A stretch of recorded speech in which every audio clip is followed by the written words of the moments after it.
Well, g'day everyone, and welcome to another episode of I Was a Teenage Fundamentalist. Troy, how you going? I'm going good. I'm going good. You know, we have our regular kind of voicey things that we say. Like you often Mm. go, Troy, how you going? Or I'll go, Brian, how was your week? This is the kind of stuff that we do. We're old hat at this now, I think. Or are we in a rut? I don't know.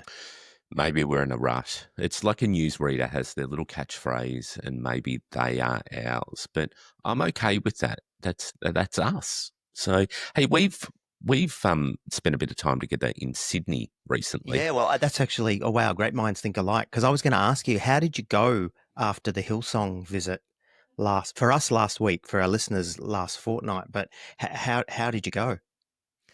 Yeah, good. I actually came away thinking, yeah, it's a crock of shit and nothing's changed. So it was Yeah, very much around. underwhelmed. Yeah, Yeah, totally. And I think we spoke about this in our episode of how underwhelming it was and how Back to the Future it was. So I'm still there. I look at it. It was very performative. It was very scripted. Everything within a second of staging, and yeah, I came away not feeling like I'd missed anything the last 30 years.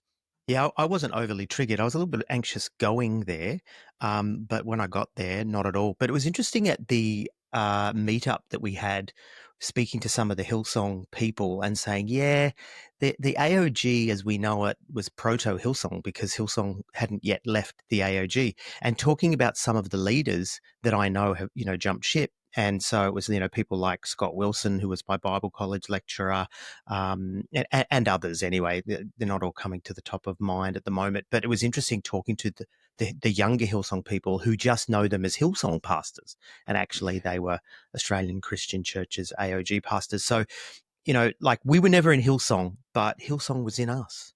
Hillsong was in us. Yes, it was. It was part of the Trinity. So it's a beautiful thing. Hey, Troy, I'm going to throw to you. I did that. Hey, Troy. I'm going to throw to you to introduce our guest today. So over to you for that. Yeah, sure. And look, before I do, don't feel bad about your catchphrases and things. That's not what I was. Yeah, I I, don't I feel wasn't. bad. Yeah, I wasn't condemning you, brother. You don't have to receive it. So I we've don't. got Tracy on the show today, and Tracy is now a registered psychologist, and she's doing awesome work in the religious trauma space and other spaces, I'm sure, but we'll find out about that in a minute. But she was once a pastor in her denomination, and she, as she likes to say, got to the highest levels of leadership in that denomination. And she's got a fascinating story to tell us. So, Tracy, welcome to I Was a Teenage Fundamentalist. Thank you, Brian and Troy. Nice to be here. When you say the highest levels, is it sort of like Freemasonry, where it's like the 32nd or 33rd level, where apparently you meet Satan? No, not quite. Our denomination is actually a fellowship of churches, and there is a group of leaders that administrate the pastors and the leadership of the church, keep them in check, and don't really control the churches. But I was the second woman in our area to get voted on to that, and it was a great privilege. And I served there for 4 years. It is awesome. But hey, before we do jump into that, we have to ask our obligatory question. Were you a teenage fundamentalist? I most certainly was. My story began actually. I grew up and went to Sunday school. I went to Brownies and Girl Guides.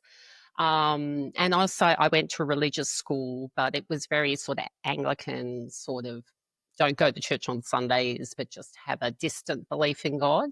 Um, and then when I was 16, my mother said, "Oh, I want to go to church. Let's try the Anglican church down the road." And so we went there for Christmas, didn't go back for another year.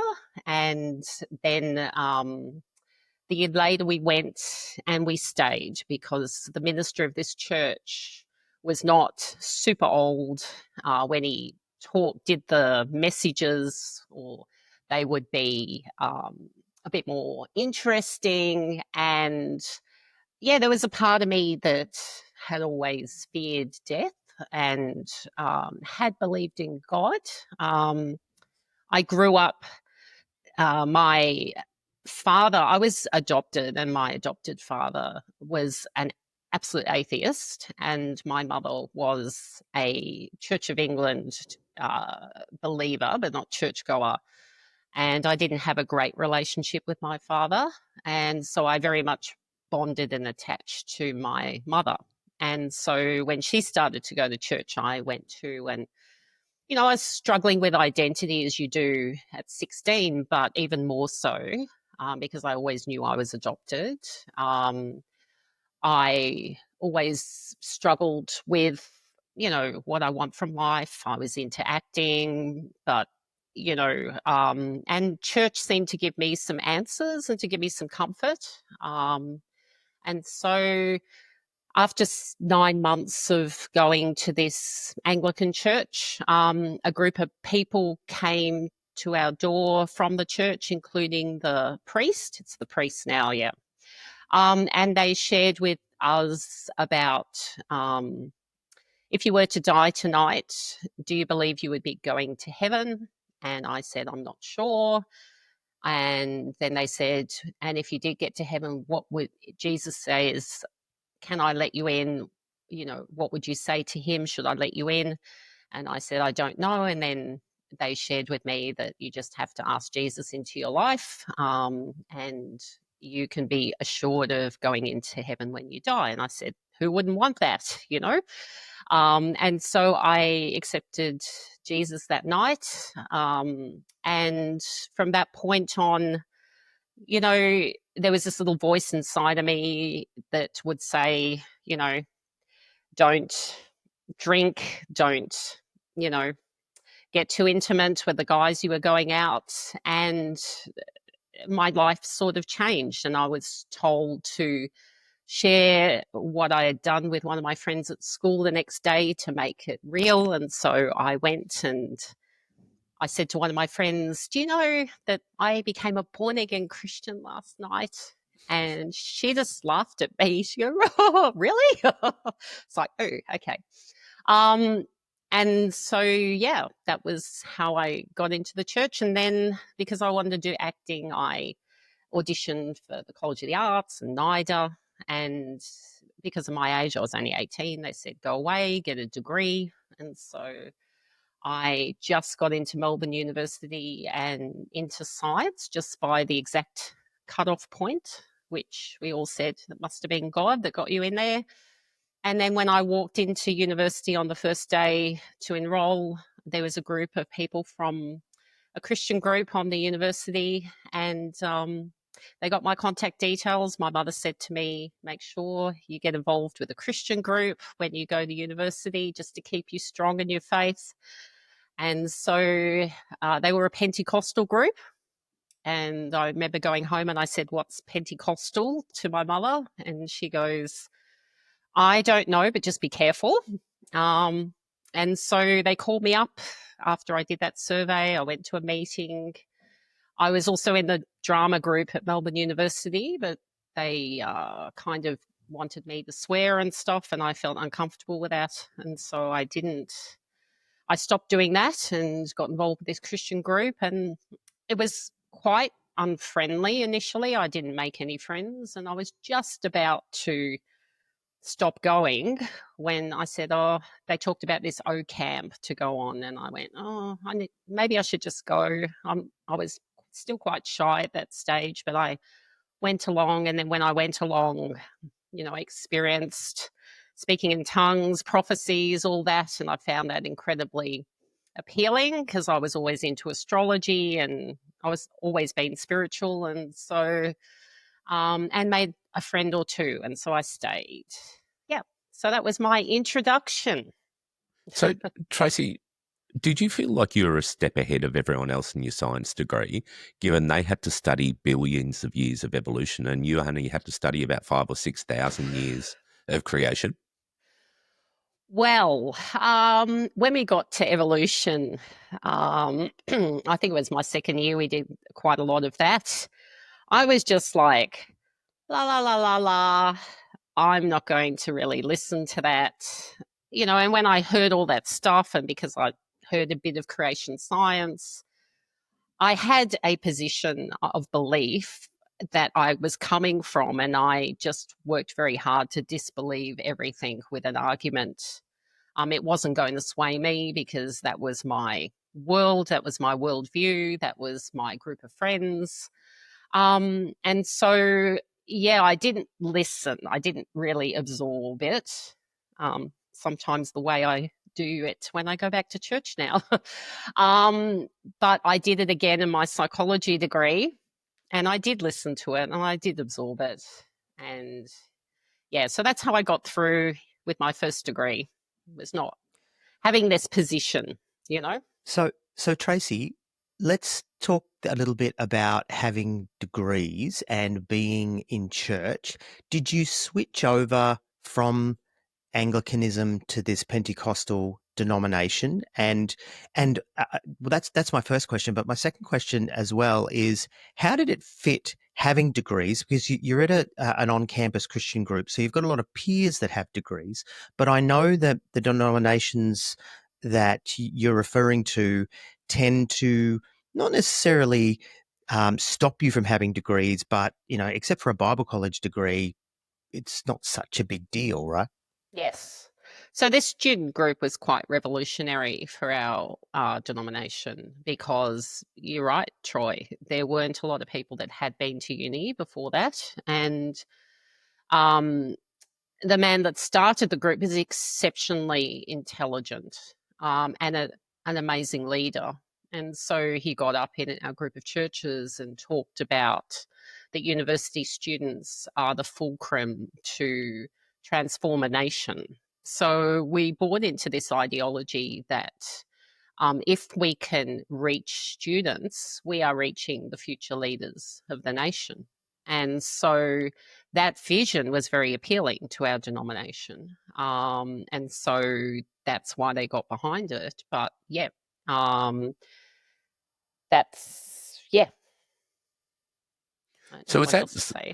sort of like the early adopters of dominionism in some ways? Basically taking over those Yes, dominions of being educated and influencing whatever yes, sectors that you're in. Yeah, yeah, definitely. Yep. and was that a strong message that you were given? Very strong. Yeah. And so I'm only just reflecting on it now, honestly, when I'm talking to you guys, that yes, it was. And this movement, it doesn't exist anymore. But the time it was on the university campuses from 1983 until, I don't know, it's fizzled out now in the early 2000s because of a lack of leadership, good quality leadership, because in student ministry, the leadership turns over, right? Because people graduate, they maybe give a few years of volunteering, and then that gets very hard to sustain, and they go into their careers. So there's lots and lots of change of leadership. And we also had a huge vision for missions to send missionaries overseas so that we can take dominion of other countries. And so a lot of our really key leaders, myself included, went to the mission field not long after they finished their degrees. So it was a massive movement, actually, and we used to say it was a real move of God. In the time it was there's many leaders in our denomination that have come through this movement, and workers overseas. I caught up with one of them a couple of weeks ago who's been in overseas for about 30 years, serving God as a missionary faithfully. So how was it having your degree, being involved in ministry to other people studying, um, but coming back into the denomination where it wasn't such, a big deal to have a degree? Did you guys think you were a little bit better than everyone else, being a bit smarter, or did you think, no, this is just the cross we bear? How did that all play out? Uh, from our perspective, I don't think we've thought anything, but I just wonder whether there were people within our movement that might have been intimidated by that. I'm not too sure. Yeah, but I do think leaders at at universities, students at universities are just natural leaders, and so it was a real leadership breeding ground. And other very key churches in our movement watched what was going on, particularly Planet Shakers and even Hillsong. Um, they they started to develop student ministries of their own because they saw it as a way to recruit really good, leaders and Well, quality good people. tithers, Tracy, Yeah. good tithers. Oh, That's who they are, because they're that's oftentimes earning more than everybody else, very right? true. Yeah. And we used to talk about, send missionaries to the mission field. And then there would be those, not many would go. And then there'd be those that would stay home and support them financially. And they had the ability to do so. So it was a very powerful vision. And I suppose I bought into that because I went to uni not wanting to do science. It's just because I was good at science. And so I was in a place of void. I didn't know what I was doing with my life. And so we were actually, I and many others may have been quite ripe for that picking with a vision and a call, because young people have lots of energy and lots of enthusiasm, not a lot of knowledge about the world and how the world works, which probably worked in their favor as well. And um, yeah, so I didn't work hard at my science degree, but did end up getting it. And if I hadn't become gone into ministry, I probably would have gone on and done medicine. So yeah, but that was just like a thought. I didn't really go to uni with any design. I just wanted to do acting. But then I did acting of another, well, performing of another. I wasn't acting, performing of another sort at the end of it anyway. So, Tracy, you hinted before that, going into the mission field, and you spoke a bit about that. Mm. What did you do and where did you go in terms of the mission field? Yeah, so after I finished my degree, I worked for the organisation for several years. But then I met my partner, and there was one meeting where, they said if you feel God's calling you to go overseas and to serve this big vision, stand up. And I really felt to do that. And I didn't know where I was going or what I was doing at that stage, but I just felt to surrender myself to God's call, if that's what God had for me. But yeah, my partner, one of the leaders in the group, um, was saying to him, you should go. And there was a trip in my second year at uni to the Philippines. I'd never been overseas. I was the last generation that never traveled, I think. Nowadays, the kids travel all the time, but I'd never been overseas at the age of 19. So I went to the Philippines and went on a missions trip and hated the first 3 days. But after the 4 weeks we were there, started to get a real, yeah, I loved it at the end of it. And so I went the following year at that point, we weren't going out, but with the leader of the group. He was leading a trip to Thailand. And so I went again because I loved my first trip so much. And at the end of that trip, I'd had a conversation with the leader of the team. We expressed our interest in each other because we weren't allowed to have relationships on a missions trip because it was going to affect the work. And so we left it to the last night, had a conversation there. And I said to him, I love Thailand. And he said the same thing. And that might be a part of our future. Why don't we start going out? And then 11 months later, we were married because, yeah, you can't have sex before you Because get that's married. what you do. That's what you do. Yeah. So it's funny, isn't it? It's like, hey, I love Thailand. I love Thailand too. Oh, okay. So maybe we should start dating. Yes. But I love Thailand. Brian loves Thailand, and we're not dating. But this is church, right? This is There's church. time, Troy. There is time, Brian. Yeah. There is time, and we did share a hotel room last weekend for a good 2 nights, and they were good. They were good, but I would have said great, but whatever. It's not the yeah, first time that we've shared a hotel room. it's not. It's not. But I will say, Brian farted like a motherfucker. Apparently, I snored like a motherfucker, as did he. So you've got these two men in their 50s sharing a room. There was nothing going to bring us together in Perfect that couple. moment. Yeah, right. Complementarianism Yeah, at its best. complementarianism. That's right. We complemented each other. So sorry, Tracy. We digressed because we wanted That's to talk about okay. farting and snoring. Tracy, I know we've sort of skipped on a bit, but I just want to ask you something because it's burning on my heart, sister. And that is, what was the relationship between these different Christian groups on campus? Because I know that university that you went to, and I also know others in Melbourne, and there was multiple groups, and they all had their unique flavour. Can you tell us how you related to each other and whether you thought that each other were even saved? Yeah, well, yeah, we did think they were saved, but the other group was very conservative, a la, I suppose, Sydney Anglicanism. They did not believe in speaking in tongues or the baptism of the Holy Spirit. And so, yeah, there was this tension, and they also didn't support women in leadership, whereas our groups did.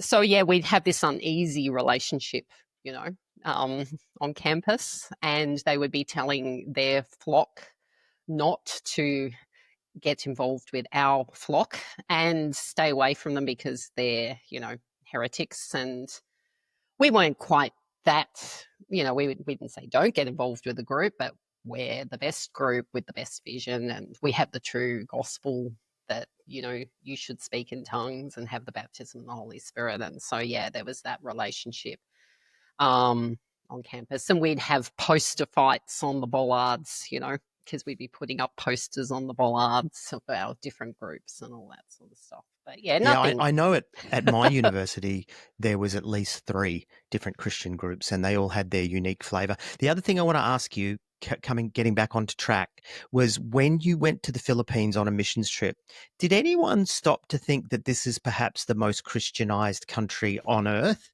True. I guess, and that again speaks to, it does tie into what we're saying, that maybe the Catholics aren't actually saved. Is that what that was all about? Yeah, definitely. That's right. Because again, what we believed was, the way to believe. And so, um, yeah, it was, I'd never reflected on that, but that is so true. Yeah, because it is one of the most. That's like going to Indonesia on a Muslim sort of Yeah. campaign. But anyway, so hey, so you got to the point where you decided you both wanted to go on holidays. No, you wanted to go on a missions trip or whatever to Thailand. Yeah. So you've decided to get married.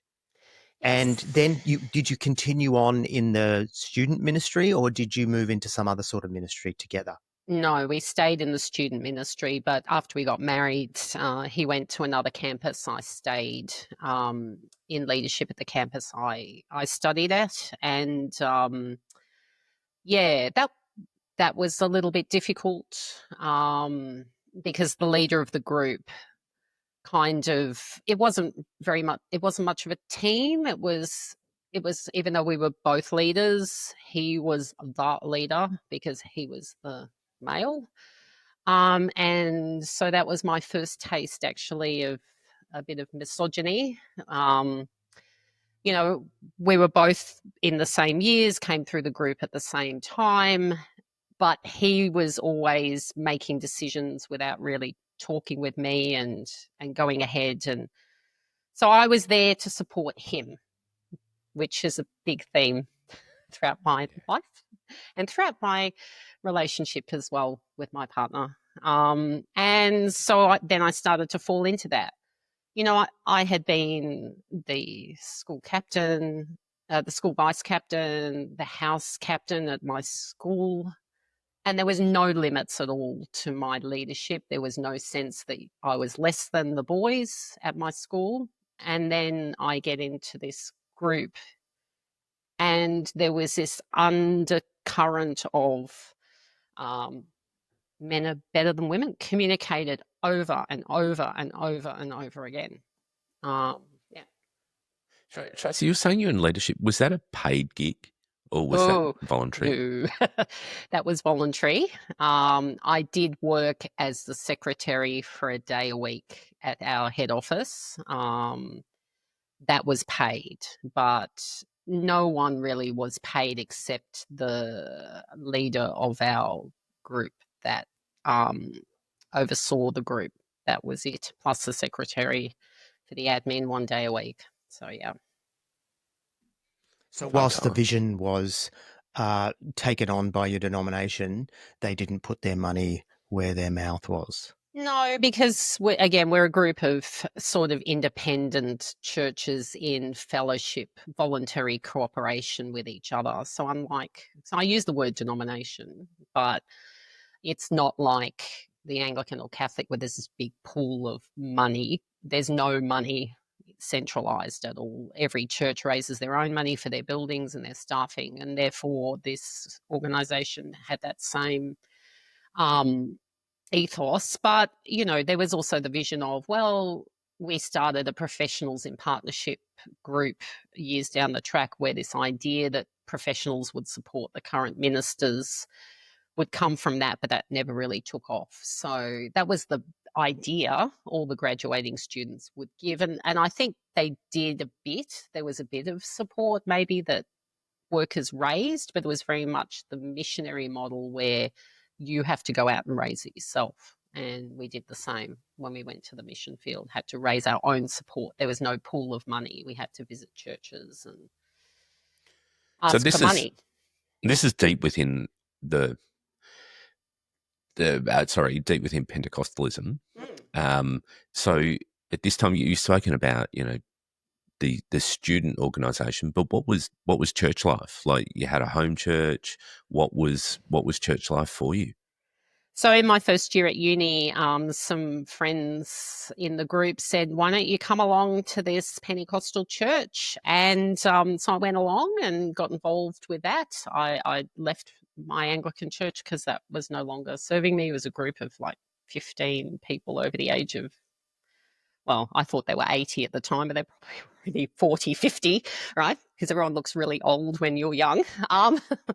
And so, I went to the same church that Troy later went to, actually, but I was a little bit earlier. So went along there until I ended up getting married and then went to my husband's church, which was not a big church. It was a pioneering church that had been started by his brother.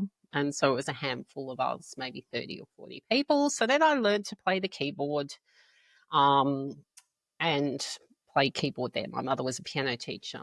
I never Well, listened to like her. a I good didn't. wife, right? Like a good Yes. wife. You can Yes. play the piano after husband has preached. So, Yes. Well, yeah. my husband wasn't the leader of the church. We were just attending, but there were a lot of students in that church because the leader of the student ministry had started the church. Yeah. And talk about starting things. I'd imagine you're married, starting a family. So I'd imagine that came next. I mean, that would have been definitely one to tick off the bingo card. Well, we got married on my birthday because that fit between the end of my uni degree and him being best man and another wedding 2 weeks later. And then we had to prepare Tracy. for the. Tracy, he did that so he had to buy one present. I mean, sorry. No. From a man's mind, this is where that It came from, but certainly has sorry. helped him to remember, that's for sure, because he would be really in trouble if he forgot. So then, so we had to prepare for the mission field because we ended up going to the mission field to Thailand. And so we couldn't start a family then because we had to do training for that. And then for the first year on the mission field, we had to learn the language as well. So, but I really wanted to have a family because I really wanted to get married and have a family. That's the thing. I got married on my 22nd birthday. I was adopted. I didn't have any siblings growing up, even adopted siblings, very little family because my parents were English migrants. So all I wanted was to get married and have kids ever since I was young. I wanted to start my own family. So that probably played into my rush to get married. All my friends from school thought I'd get married at 30, but I actually ended up being the first one because I was part of a fundamentalist group. And so, after my first year on the mission field, got pregnant after that, started my family, had two children in Bangkok. in a great hospital because we had health insurance. So that was great. That was a good experience, except when I was having labour pains, I had to speak in Thai. Jep, jep, jep, marga. So that was not quite as relaxing, but anyway, yeah. So let's talk about how you actually. So you're on the mission field, and quite often missionaries aren't necessarily recognised ministers or anything like that. So what was your pathway to ministry from the mission field? Yeah, so it was interesting. We had this huge vision, go to the mission field, it's part of God's call, and then doors are going to open up for you and all that. But when we got there, the national church was like, oh, you're here. Okay, well, you just sit in the church, because the Thais are very proud people, probably unlike other countries in Asia that might have been colonized. They were never colonized. And so good on them, right? But they were quite like, oh, you come. Well, you just sit, learn, you know nothing. You're a farang. There's this word farang, a green on the outside, which is that green fruit, guava, right? It's green on the outside and white all through the middle. They have this saying, like, you know nothing. you're a farang. That's their word for foreigner, right? And so we went with this great vision, and it's like no one opened the door for us because we kind of imposed ourselves upon the national church, which good on them, right? They're not a big church in Thailand, but they're actually doing it the right way. They shouldn't be listening to these foreigners telling them what to do. And so, yeah, it took a while to find our feet, So the first church we went to was from a very strong leader who's been the leader of the group of churches in Thailand for years and years and years, an amazing man. But there was no role really for us there. So we moved churches, went to another one, and we just started student groups on universities. So we've always started things. That's our wheelhouse. And so we went to the largest university in the world, taught English, developed relationships, took them on Australian cultural camps, and then we'd have a Christmas party, talk about our culture, but then sock it to them at the end with the gospel, and maybe one or two would accept Christ, because it's Buddhist. We'd have students that come to English classes and they're Christians, but then they go away for 3 months because they're the oldest son and they have to do merit for their families in the temple and then come back. One or two pastors came out of that work that are still in the churches today. But yeah, it was hard work because we're going against their culture, right? To be Thais, to be Buddhist. And we ran an English camp once with a team of students from Australia, and half of them left after the first night. They all got buses out because it's like they didn't realize what they were getting into, because we sold them it was an Australian camp, but then we were really bringing religion in. Anyway, there you go. Oh, I repent of my that. sin. Imagine that. That's a pretty standard thing. I think I've spoken about this on the pod when I went to Estonia on a missions trip in whenever it was, 94 or 95. I think it was 94. We turned up to this town on the Russian border, and there was all of these posters around, and our guide said to us, are you guys singing tonight? And we're like, what? What the hell? So the local church had made up these posters saying that we're an Australian singing group. And so we turned up to a packed hall of people expecting us to sing, which we did. We threw together a heap of Christian choruses and worship songs, and they had a beautiful baby grand on there, and we had someone who played the piano with us. So we put on a bit of a concert, and I think we lost a third of them in about the first 10 minutes when they realised that we weren't. Realised you're not singers. We weren't human nature. It just wasn't happening. It was, I've still got a photo of me standing next to that poster. So it's frightening. So how long are we talking that you were in Thailand? What's the period? And what years are we talking? So we're talking 1994 until the year 2000. So we went for 3 years and then came back for 6 months did support raising around the churches and then went for another 3 years. What brought us home was my adoptive mother died. And so in July of 1999, I get a call from my dad and he said, your mum's gone. So we came home, and my own adoptive father came from a very impoverished background in England and was in an orphanage. And because he didn't have much family, I just really felt we needed to come home and take him in. So he lived with us for 16 years after that. So that's the right Christian thing to do. I don't regret that for a second. It was lovely having him live with us, and he's since passed. Yeah. So you've come back to Australia then around late 1999, and that's where you've stayed since? Yes. So there was quite a significant pastor in our area that was a part of our student group and was on the board, and we went and saw him as we were considering to come back home, and we were talking about our futures within the movement. He was the head of the movement in our state at the time, and he said to us, why don't you come work for me? So we got an offer to do that. We could have pastored our own church, but we felt, given we'd been missionaries and never really worked in a church on staff before, that working in a large church would be a good way to get the skills we needed to transition into ministry in Australia. And that was a good decision to do that. Yeah. So by this stage, you've done your time on the mission field, you've done the time in student groups, of course. You're now working in a local church. This is an ex-evangelical podcast, Tracy. So let's get to it. Okay. How did it all come crashing down for you, and how did you end up almost an atheist, if not an atheist? Yeah.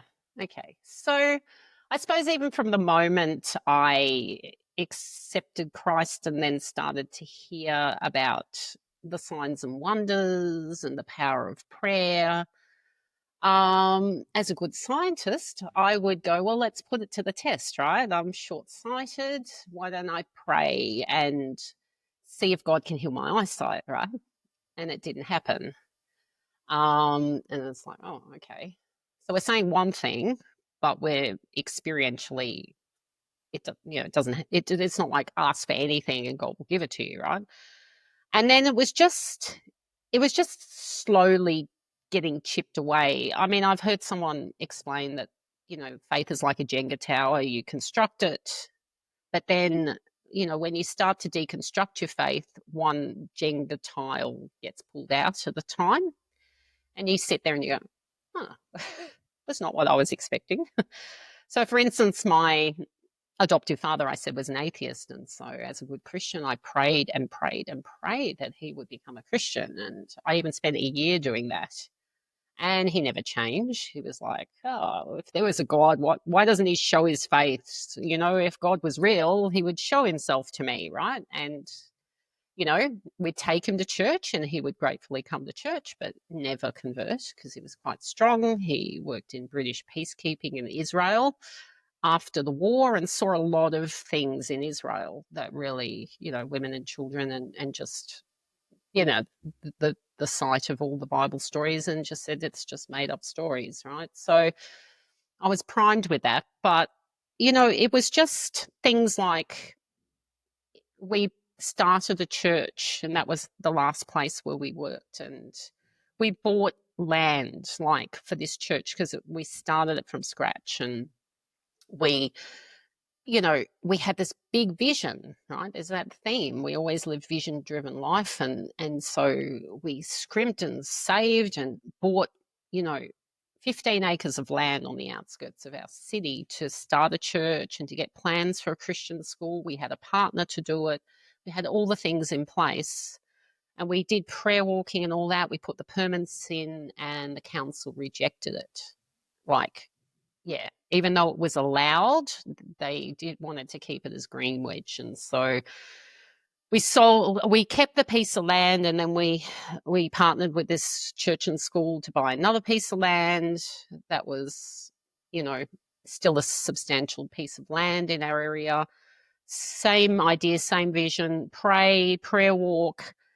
We got rejected again. Then we went to the appeals tribunal to get it appealed, and we thought we'd have a fair chance. We were told we'd have a good chance. We got rejected again. And it's like, what the? Like, we're doing God's work, and it's like God doesn't seem to be on our side. And it was frustrating, My husband and I put. Did you march around these Oh, pieces of land yes, 7 times yes, and give a yes, shout? Yeah, because yes, that if you did it 6, no, it's got to be 7 and give a shout, right? There's a yeah, recipe. yeah. So it's like you can only get so many things. We had an amazing couple who'd had lost a child. They got pregnant again. We prayed for them. They got to term, and then the child was stillborn. It's like, man, we're talking about God, our Heavenly Father. If my father treated me like that, he's an abusive father. It's like dangling this idea in front of you and then never delivering and coming through. Like, one of my principles, if you say you're going to do something, you do it. And that's just a principle I've lived by. Well, And Tracy, we heard last week at Hillsong that God can heal everyone and do every miracle, but he leaves a few for the faithful few to be able to perform those miracles because it's a test of their faith. I mean, yeah, none of us, of course, have heard that before. There's no, no old chestnut in that. no. And look, our church does have a building now in an industrial area. We managed to get one. But that's because of our hard work of buying that 15 acres that gave us a substantial amount of money because, when it increases, you get a fair pot of money from a new church. And a lot of our money went into it. But is a factory in our area hidden down the back better than a 15-acre piece of land with a school that's going to evangelize, reach all the kids in the area? There's a lack of schools in our area, a big church building funded by, it's easier to build because it's part of the school, you get tax deductibility, all that. That was a bigger vision, a better vision. So it's like, it's not adding up. And, in psychology, we talk about cognitive dissonance, right? And I didn't know what it was at the time, but I was experiencing cognitive dissonance day by day by day. Like, I'm meant to be a leader in this organization, but I'm not respected like the men. If you pray and believe, God will answer you. I just had too many things. And I was also burning out because of that cognitive dissonance. So I was going to church and it was like, I don't want to be around these people. No, these people, like, not. We loved our church members, don't get me wrong, but over the years, you'd have people that come, you put a lot of effort into them, you love on them, you help them, and then at the drop of a hat, they leave and go to another church. And you know, people are people, right? But you're expecting Christian people to be better than people out there generally in society. In some ways, I was finding they're actually some of them, and it's not all of them, right? It's a small percentage, but I don't know. I just got burnt out. I got tired. There was cognitive dissonance going on, and it all came to a head. Well, I also found my natural father. I mentioned I was adopted. I've got another podcast where I talk all about that. It's not an adoption podcast, but finding him was a huge catalyst as well because he's a chemistry teacher, he's a scientist. Um, he does believe in evolution. Um, and we had conversations about my faith. He's a Catholic. It's not like he doesn't believe in God, but he's a little more broad in his beliefs. Um, but it wasn't just him. It was, like I said, it's like a Jenga tower. It's a whole heap of factors. It's not just one. And if it's just one, I would propose then that you shouldn't deconstruct on just one thing. Someone upsets you in church. That's not enough reason. But for me, it was a multitude of reasons. And then as a good scientist, I went, why don't I practice this, do an experiment? Why don't I just stop praying and see? And I was reading a lot of books as well at that stage about people that had deconstructed. And I found when I stopped praying every day, which is something I had done since the age of 18, every day, read my Bible and pray every day, was life any better? And it wasn't. The same random things happened that used to happen that I would put down to God.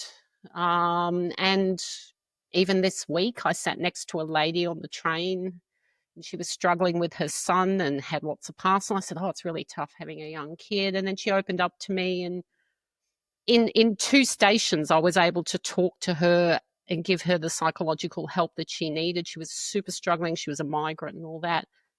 Now, 10 years ago, I would have said that was God that set that up. But I have those encounters now even more so. So is it God? Is it random? But yeah, I was not praying and I was still seeing life go on as usual.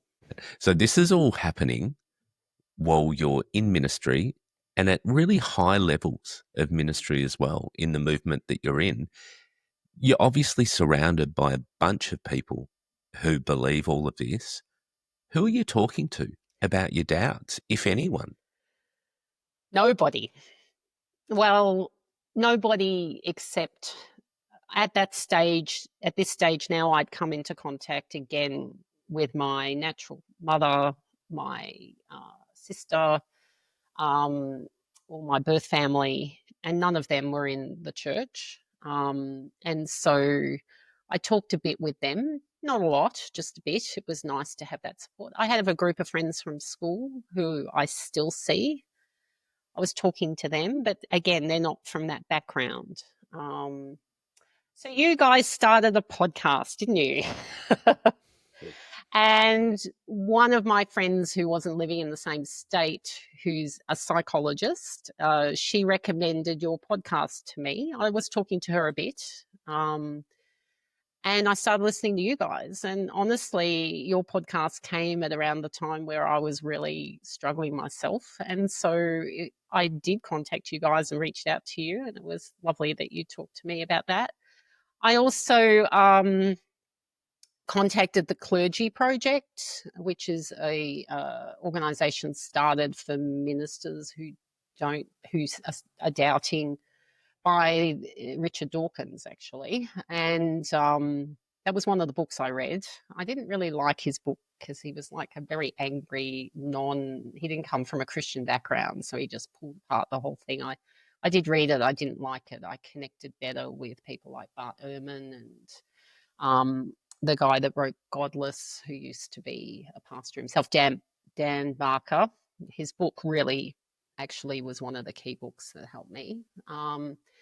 So yeah, I reached out. Just to point out, besides Richard Dawkins, we've had both those people Yes. on our pod, and Yes. all three of those people have definitely influenced me as well, and I'll say that Brian too. So it's interesting that you found those people, and I guess, following on with what Brian said, you are reaching out to people sort of on the outside, and you've connected with our pod and you're reading these books, but what are you doing with the people in the church and in the leadership and in the hierarchies and stuff? Is it just zip, or did you let things spill from time to time? No. So I did sit my husband down very early on in my deconstruction and did tell him. It was a complete shock to him. But I did tell him. And yeah, no one in the hierarchy, but thank God for COVID, right? COVID did a lot of things to help a lot of people that were in difficult situations. And so, yeah, it was untenable to keep preaching and leading with this going on in the background. But I didn't want to get out until I was certain, because I was in, this liminal zone of not knowing. I did reach out to a counsellor in our area who had been a pastor in one of our largest churches, and she was immensely helpful in the beginning of my journey. And but yeah, COVID helped because it gave me a bit of a breather, I suppose. Church in our area stopped completely. We weren't allowed to meet for about 18 months, and we were locked down a lot. And so I wasn't actively involved with ministry. It gave me time to heal from a bit of burnout as well. Yeah, but it was during COVID. We would do church through YouTube, and one time I said, let's pray that we get the vaccination. And then I got a whole lot of kickback from church members going, why are you praying, Pastor Tracy, why are you praying for a vaccination? Don't you know that there's some people here that will not take the vaccination? I was like, what? Like, people actually believe that? And so that just added, again, took another block out. There are some people in churches that don't believe in science.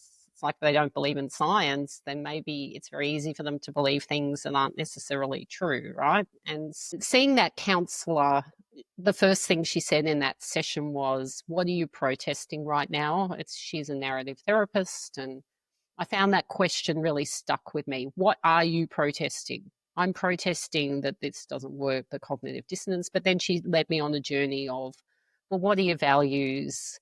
And if you're not a pastor anymore, what do you want to do next? And so I said, well, since I found my natural family, I have an interest in psychology. And so during COVID, I started psychology online through a university that offered it online.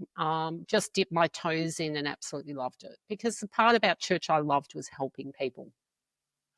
And church, I saw a lot of people's lives turned around through church, whether it was God or whether it was just the power of community, the power of someone listening to them, I don't know. But,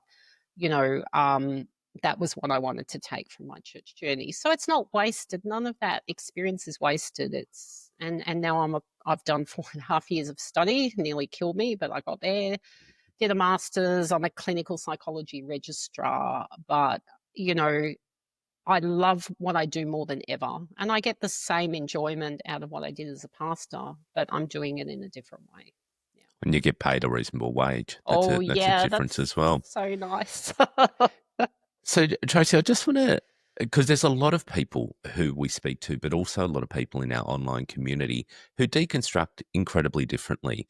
And I resonate with the spiritual Jenga that you spoke about, because for me, it was taking out little bits at a time. I would say, I'm just going to take out virgin birth. I'm just going to take this out. I'm just going to take that out.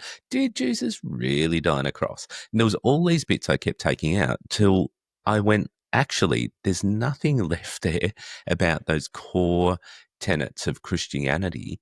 And for me, that was a bit where I went, okay, I deconstructed so gradually and slowly over the years that it just became a shell. For you, how was that happening? Were you little bits and pieces, or did you just go, actually, I pulled the curtain back and there's nothing there? No, it definitely little bits and pieces. I also went on a trip to Israel with a lot of Hillsong members. When was that? 2019, heavily subsidized trip to Israel. And it's like, yeah, I'm going to, the origin of, and we also went to Egypt as well beforehand. And, I went there, and like my father had said, it's like I didn't really see any proof. And then going to the Holocaust Museum in Tel Aviv, I know we know about the Holocaust, but, until you actually go there and you hear people's stories and you see it, these are God's chosen people. What the heck? Like, it just doesn't add up. Again, it's like either, and so the Epicurean paradox and, all of these sort of things, if God really exists, well, again, the old, why is there suffering in the world? There is so much suffering. To me, at one, am I an atheist or an agnostic? I don't know, but I just don't think it's quite as simple as the box we put it in our denomination. It's not simple. Life is complex. And a lot of really shitty things happen to a lot of really good people. And I feel like I'm doing more to help people than what God is right now. I mean, I'm not saying I'm God, right? But it's like, I find that really hard to get over. And so, when my adoptive father died too, it's like, well, is he going to hell now? He's a good man. How could someone like that who never believed go to hell? And And I never got to talk to him about my deconstruction journey, but, because it was happening, but I wasn't ready to talk about it. But I listened to that REM song, Losing My Religion, right? And I had a little cry. And I thought, well, my father, who was a feminist and an atheist, I've actually lived up to.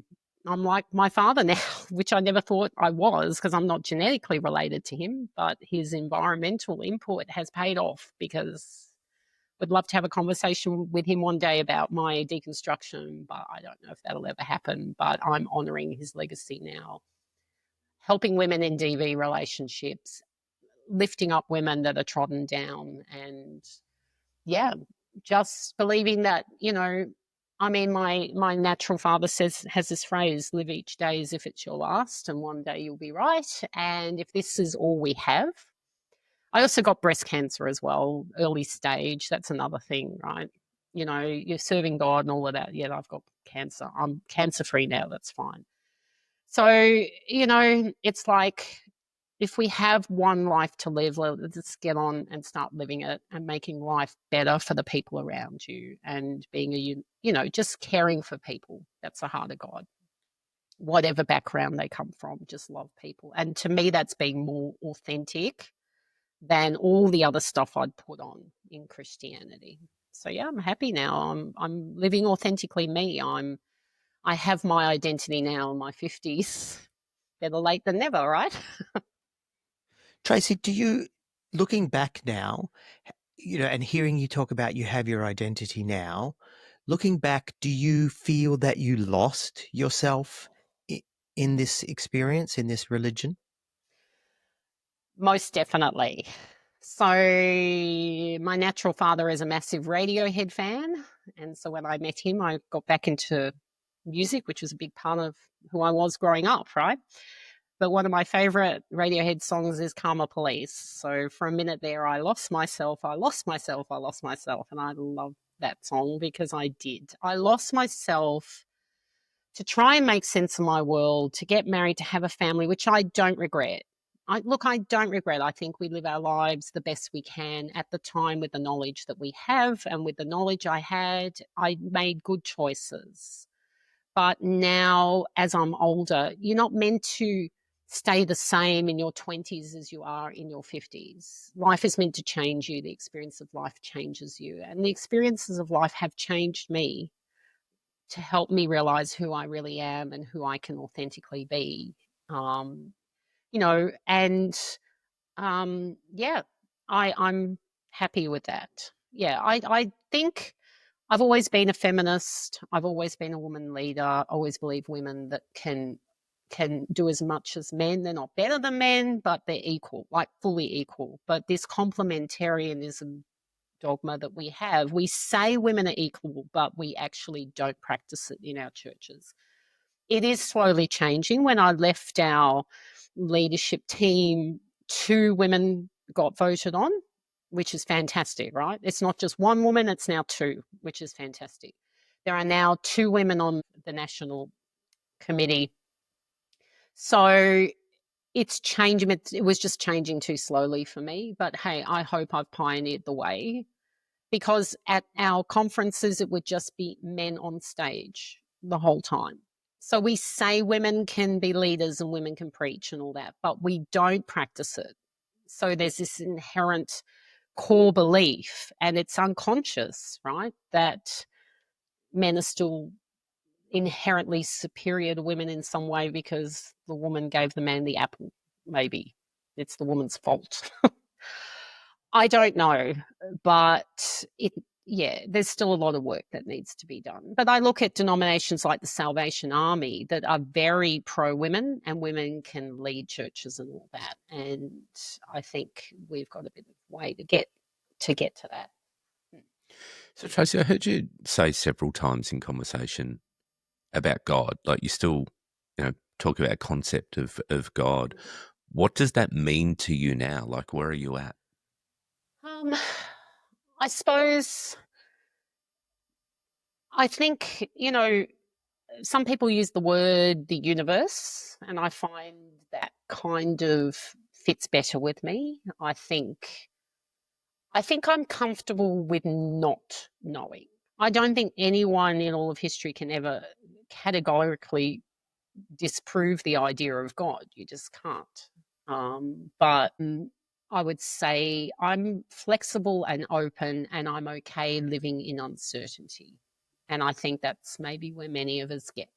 I believe my journey out of the church has been guided in a way that, just doors seems to have opened for me, whether that's my self-efficacy or whether it's just the way things are in life. But I'm just, yeah, I'm just not dogmatic. I'm would say largely I don't believe there's a God and I live my life that way. But if God does exist, he's a very different God to what we kind of preach. I think he's more like the character of Jesus. I think the character of Jesus is the most inspiring part of the Bible. The fact that he hated the religious rulers and he loved the downtrodden and the poor and lifted up women in a society where women weren't lifted up. So some of those qualities, I think love, God is love. I think love is the thing that makes the world go round, and being kind and loving to people. And so, yeah, that's kind of where I've landed, but I don't need to strive to get an answer anymore. I've looked at the other side. I'm happy with where I've kind of landed in this uncertainty. Yeah. Tracy, I don't want to make light, but I would, as a scientist, I think you should know that it's probably gravity and axial tilt that make the world go round rather than love. But I know what you mean. I know what you mean. Tracy, what does it cost you? So you've definitely come to a point of you're leading a successful life, a deconstructed life. You've got yourself a new career. You're earning more. It's always good. Same for me coming out of ministry all those years ago. No longer hand to mouth. But what does it cost you? What does it cost you emotionally, relationship wise? Yeah. Where are you at with that? I suppose, like Josie was talking about in her session a couple of weeks ago, it is hard when all your family is still in the church. So my husband still works for the denomination now, and he's very good at what he does. He's very committed. When I deconstructed, he hasn't come on the journey with me, and I've never tried to bring him on that journey because it's my journey. It's not something I want to impose on him at all, because he's from generations of Christian ministers. He was brought up in it from the cradle, and I suppose that might be part of it, the fact that I converted in my teenage years and I had a pre-Christian self. It's a bit easier to go back. For people that are born in it, they don't have a pre-Christian self at all. And so I understand that. So I got an offer to do my honours in psychology in Tassie. I didn't apply to enough unis because I didn't realise how difficult the psychology journey is. And so I only applied to a handful of unis, and they were the top unis. And so I just put Launceston in Tasmania because it's such a lovely place. And the bar would be low there. So if I didn't get into the others, I'd get in. So I did my honours in Tassie. But for me, that was good to get away, but it meant I moved away from all my friends in the church.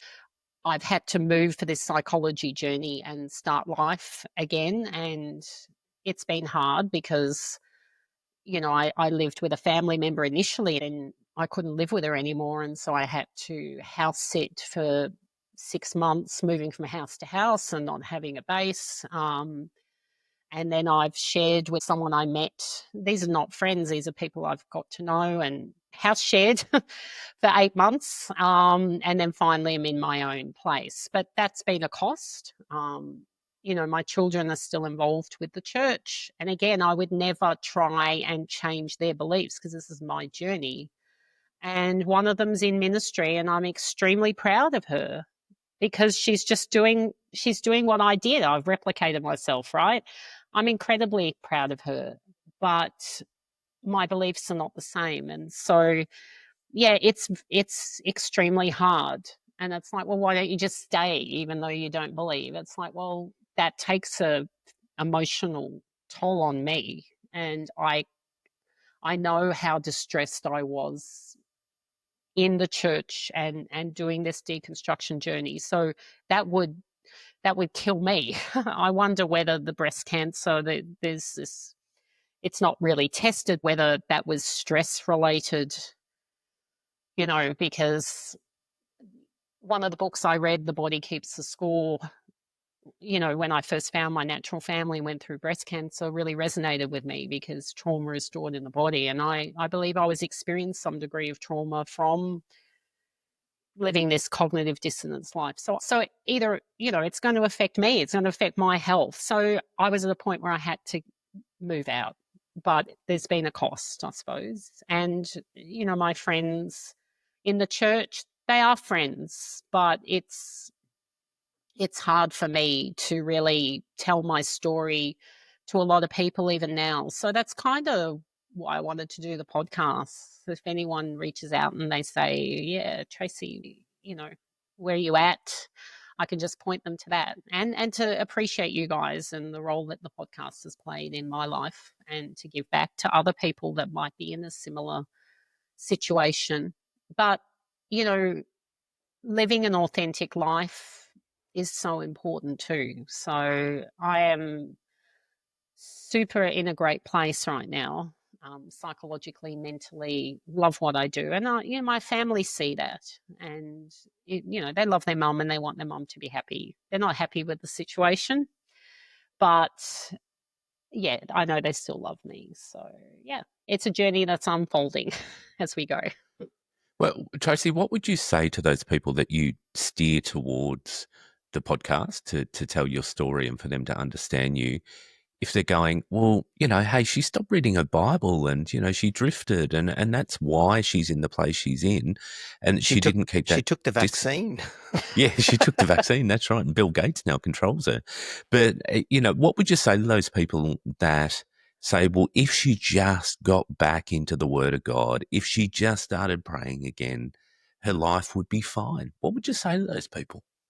Well, I remember when I first reached out to the Clergy Project, and the lady they connected me with was an ex-Catholic nun. And she told me about her journey. And she said she worked in a mental health unit and she saw the suffering of the people there in that mental health unit.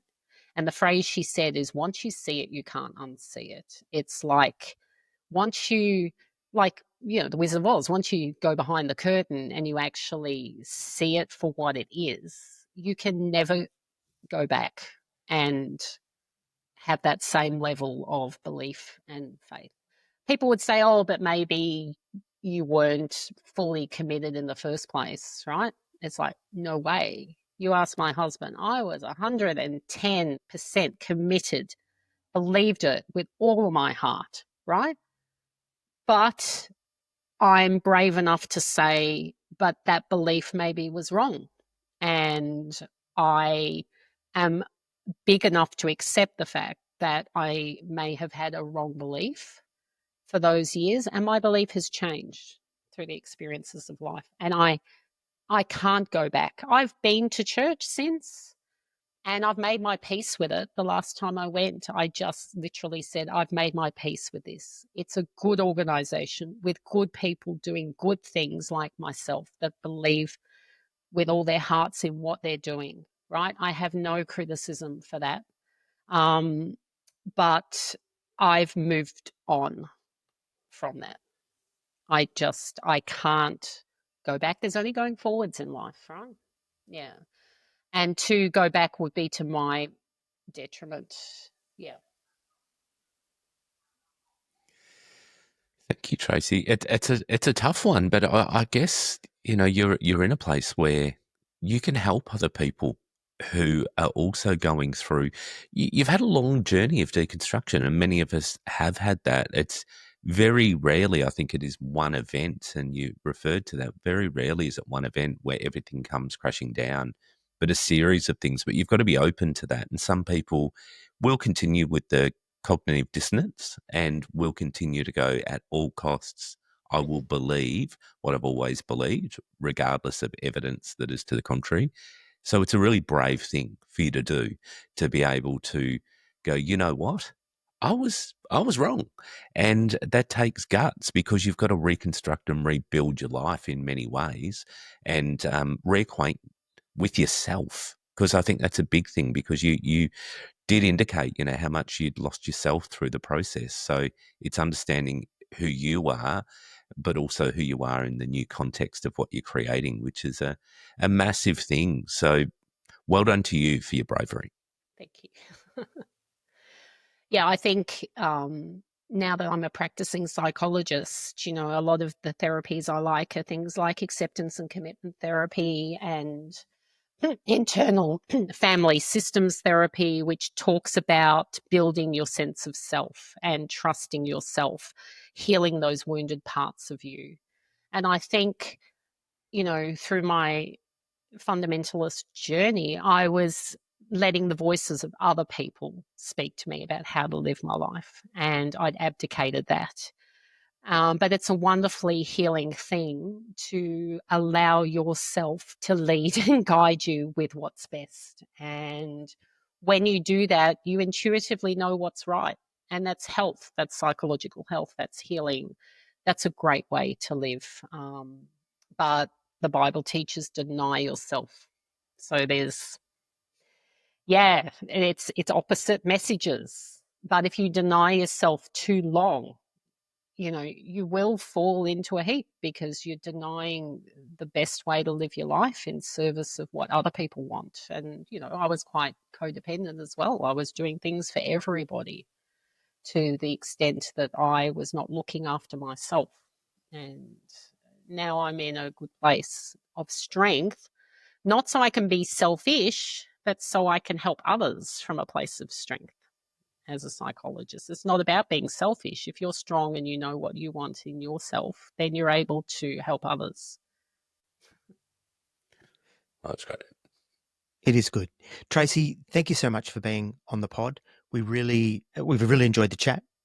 We know you've certainly put yourself in a place of vulnerability to tell the story, but I also know it's going to be really valuable to others who have in some ways similar story, or at least, touch points of resonance on that.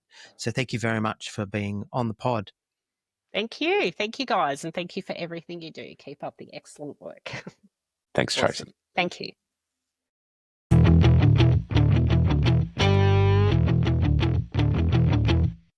If you'd like to connect with the I Was a Teenage Fundamentalist podcast, then please see the links in our link tree in the show notes. We invite you to join our listener community on Facebook, and we're also on Instagram, X, and Reddit. Check out our merch on Redbubble. We've got t-shirts, hoodies, mugs, and all kinds of great evangelical stuff that you can wear proudly. All proceeds go to building and promoting the podcast. We want to give a huge shout out to our Patreon supporters. Subscribers get a range of benefits, including free merch, early access to episodes, access to our exclusive subscribers group, and monthly bonus content. Again, all proceeds of this go to the running and promotion cost of the podcast. A special thanks to Ava, who manages our social strategy, and also to Kerry and Bree, who manage our Facebook listener group, and also to Bree, who puts out our monthly newsletter on Substack. All of our episodes are transcribed by Leanne to increase accessibility. The show is produced and hosted by Brian McDowell and Troy Waller. The sound engineering for this episode was done by Beck Wise. I Was a Teenage Fundamentalist is available wherever you find your podcasts.